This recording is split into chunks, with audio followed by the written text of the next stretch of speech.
বাবা মা খুব শখ করে ছেলের নাম রেখেছিল জ্যোতিপ্রিয় মল্লিক।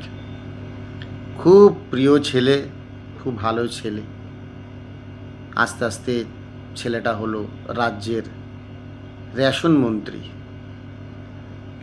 সব কিছু ঠিক ছিল, কিন্তু যেদিন থেকে ওই রাশনের চাল গম চুরি করাটা শিখে গেছে, জ্যোতিপ্রিয় মল্লিক থেকে রাশন প্রিয় মল্লিক বেশি হয়ে গেছে। আর কত বড় জোচ্চোর, কত বড় অসভ্য, এখনও পর্যন্ত গুণগান গাইছে সে ভদ্রমহিলার, যিনি বাংলাটাকে তছনছ করে তিলে তিলে নষ্ট করে দিয়েছেন। লজ্জা নেই, দেখুন কি নির্লজ্জভাবে করছে। আর রেশনের সেই চোরা চালগুলো রাখবে কোথায়? ইডি সিবিআই ধরে নেবে, জানতে পেরেছে ইডি সিবিআই আসছে।